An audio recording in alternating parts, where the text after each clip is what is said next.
Hi hello welcome to Aadab TV. నేను మీ journalist Sai.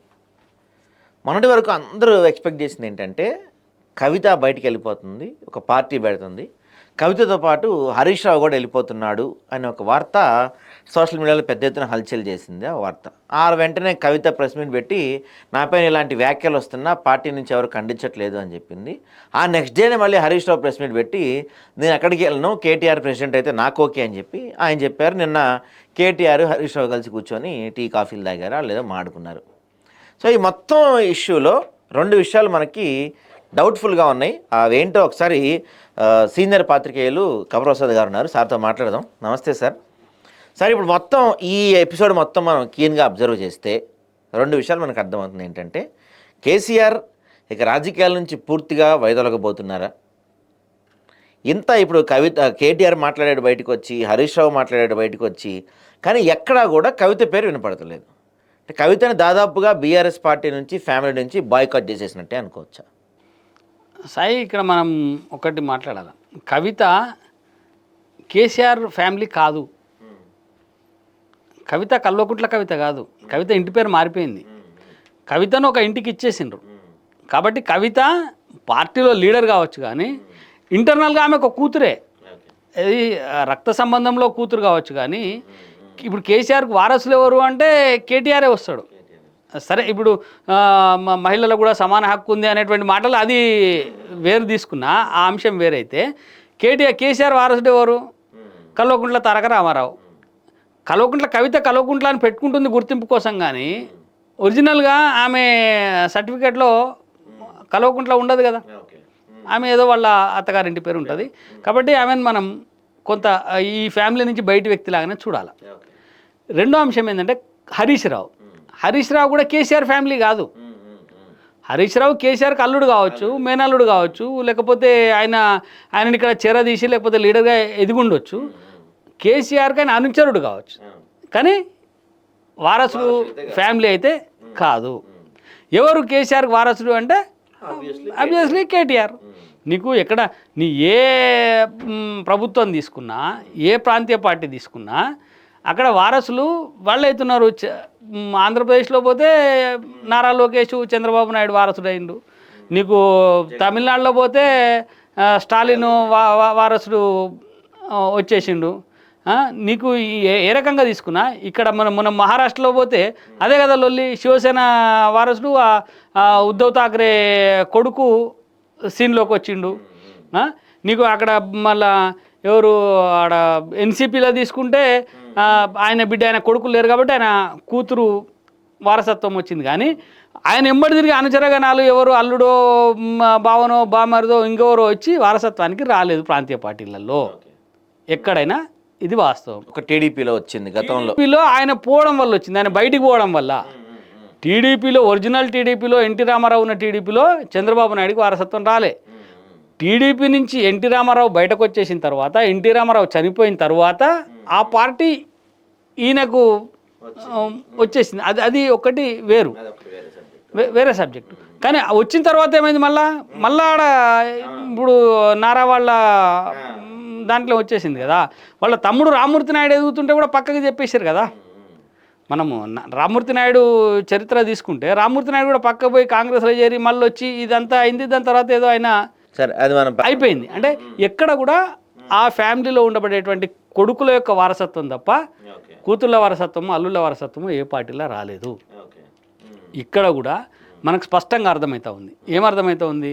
President ఎవరు? కేటీఆర్. వెంటనే వర్కింగ్ ప్రెసిడెంట్ ఎవరు? కేటీఆర్. ప్రెసిడెంట్ ఏమో KCR, working president KTR. Working president ఎందుకు పెట్టుకోవాల్సి వచ్చింది? కేసీఆర్ వర్క్ చేసే పరిస్థితులలో లేడు కాబట్టి. ఒక పార్టీకి వర్కింగ్ ప్రెసిడెంట్ ఎప్పుడు ఉంటాడు? ఆయన మీద బర్డెన్ పడవద్దు, ఆయన పనిచేసే పరిస్థితులలో లేడు కాబట్టి ఆయన వర్కింగ్ ప్రెసిడెంట్ని పెట్టుకున్నాడు. మరి అప్పుడే వర్కింగ్ ప్రెసిడెంట్ని ఇద్దరిని పెట్టి హరీష్ రావును కవితను కూడా ముగ్గురిని వర్కింగ్ ప్రెసిడెంట్గా పెట్టి మరి ఈ తెలంగాణలో ఉండబడే అప్పుడు ఉమ్మడి 10 జిల్లాలలో 3 జిల్లాలను 3 జిల్లాలు ఈయన 3 జిల్లాలు వీళ్ళు చూడమని చెప్పొచ్చు కదా. చెప్పలే కదా. మొత్తం భారం అంతా కేటీఆర్ మీదనే పెట్టింది కదా. అంటే భవిష్యత్తులో కేటీఆరే నాయకుడు అని చెప్పి ఆయన చెప్పకనే చెప్పేసిండు మొత్తం అందరికీ. కాబట్టి ఏం అవునన్నా కాదన్నా టీఆర్ఎస్లో ఇప్పుడు బీఆర్ఎస్లో కేసీఆర్ తర్వాత నాయకత్వ బాధ్యతలు కేటీఆరే మోస్తున్నాడు. ఓకే, ఇప్పుడు కేసీఆర్కి అధ్యక్ష బాధ్యతలు ఇస్తే కేటీఆర్కి ఇస్తే మరి కేసీఆర్ మెల్లగా ఇక తప్పుకుంటున్నట్టే అనుకోవచ్చు. కేటీఆర్కి ఇస్తే కాదు, ఆల్రెడీ ఇచ్చేసిండ్రు. అఫీషియల్గా రేపు నేను అదే చెప్తా ఉన్నా, KCR non working president, okay, KTR working president. KCR only ఇంట్లో కూర్చొని సలహాలు ఇవ్వాలి, బహిరంగ సభలు వచ్చి మాట్లాడాలి. మొన్న వరంగల్లో కూడా ఇండికేషన్ వచ్చేసింది కదా, ఒకవైపు కేసీఆర్ ఫోటో ఒకవైపు కేటీఆర్ ఫోటోనే ఉంది కదా, మిగతా ఎవరు ఫోటోలు పెట్టలేదు కదా. ఇంకా దాన్ని మళ్ళీ ఇప్పుడు పత్రికలు అంటున్నాయి వీళ్ళు అయితేనేమో వాళ్ళు అయితేనేమో, వాళ్ళు ఆల్రెడీ ఇండికేషన్ ఇచ్చారు, స్పష్టంగా చెప్పిండ్రు కేసీఆర్ తర్వాత కేటీఆరే అని చెప్పి. దాంట్లో ఇంకో ఆలోచన లేదు. రెండోది, హరీష్ రావు అసంతృప్తి లేడు అనుకుందాం, ఆయన ప్రెస్ కాన్ఫరెన్స్ పెట్టి చెప్తున్నా నేను అసంతృప్తి లేను. నువ్వు ఈ మొత్తం టీఆర్ఎస్ చరిత్రలో ఎప్పుడైనా కేటీఆర్ హరీష్ని పర్సనల్గా వాళ్ళ ఇంటికి పోయి కలిసిండా? అంటే బంధుత్వం విషయంలో పక్క పెట్టి మిగతా విషయాల్లో పోయి కలిసిండా? మరి ఇప్పుడు ఎందుకు కలిసిండు? ఏదో ఒకటి లేకపోతే అంత సౌఖ్యంగానే ఉంది అనుకుంటే, అంత బాగానే ఉంది అనుకుంటే కేటీఆర్ హరీష్ రావు ఇంటికి పోయి ఒక గంట సేపు మాట్లాడాల్సినటువంటి అవసరం ఏంది? హరీష్ రావు ఇంట్లో వ్రతం లేదు, ఏదో వాళ్ళ నాన్నకి బాగాలేదు చూస్తానికి వెళ్ళా అని చెప్పి పండుగ లేదు, లేకపోతే ఫ్యామిలీతో పోలే వాళ్ళ ఇంటికి. అంటే ఏదో ఒక నెపం ద్వారా, ఒక వంక ద్వారా ఆయన హరీష్ రావుని బుజ్జగించడానికే పోయిండు అనేది స్పష్టంగా అర్థమవుతుంది కదా. అంటే ఇంటర్నల్ లుకలుకలు అయితే ఉన్నాయి. నువ్వు హరీష్ రావు ఎంత పైకి నేను లేను ఇప్పుడు ఎప్పుడు చెప్తారు? లేకపోతే మామూలుగా కామ్గా ఉంటారు కదా, నాకేం అసంతృప్తి లేదు, అవునంటే కాదనిలే, కాదంటే అవుననిలే అని చెప్పి ఉంటాయి కదా. ఇది స్పష్టం. ఇది తర్వాత కవిత విషయం, అంటే కవిత విషయం అంత పెద్ద సీరియస్గా పార్టీ పట్టించుకోదు, ఆ కుటుంబం కూడా పట్టించుకోదు. కవిత బయటకు వస్తుందా, ఉద్యమం చేస్తుందా, వేరే పార్టీ పెడుతుందా అంటే అంత సీన్ ఉన్నట్టు నాకేం అనిపించదు. మళ్ళీ ఏదో తండ్రితో కాంప్రమైజ్ అయిపోయి ఎంపీకో ఎమ్మెల్యేకో ఆ పార్టీలోనే నెట్టుకు రావాల్సిందే తప్ప ఈమె బయటకు వచ్చి పెద్దగా ఏదో సాధిస్తుంది అనేటువంటి అంటే నమ్మకం నాకైతే లేదు. బయటకు వస్తుందని నేను అనుకోను.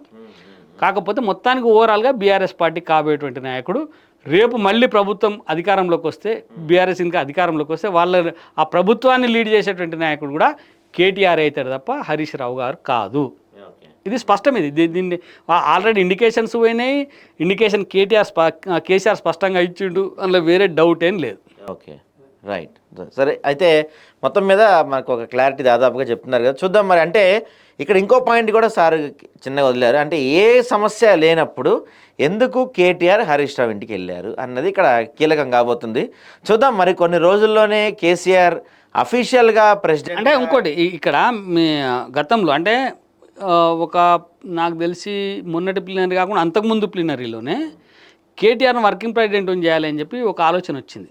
ఇది నాగార్జున సాగర్లో జరిగినటువంటి ప్లీనరీలో. అప్పుడు ఈటల రాజేందర్ గారు కూడా ఆ పార్టీలో ఉన్నారు. ఈటల రాజేందర్ గారు, హరీష్ రావు గారు ఇద్దరు కొంత అంటే అవగాహనతో ఉన్నటువంటి సందర్భంలో వీళ్ళిద్దరిది బాగా నడుస్తున్నప్పుడు కేసీఆర్ ఆలోచన చేసిన కేటీఆర్ను పెడితే ఇబ్బంది అవుతుంది అనుకున్నప్పుడు ఆలోచనను విరమించుకున్నాడు. ఆయన విరమించుకొని వీళ్ళిద్దరి నాయకత్వం మీద కొంత అంటే కేటీఆర్ పైచేయి అయిన తర్వాత కేసీఆర్ వీళ్ళిద్దరిని కొంత అంటే ఈ బాధ్యతల నుంచి అక్కడక్కడ పక్కన పెట్టిన తర్వాత కేటీఆర్ను వర్కింగ్ ప్రెసిడెంట్ చేసింది.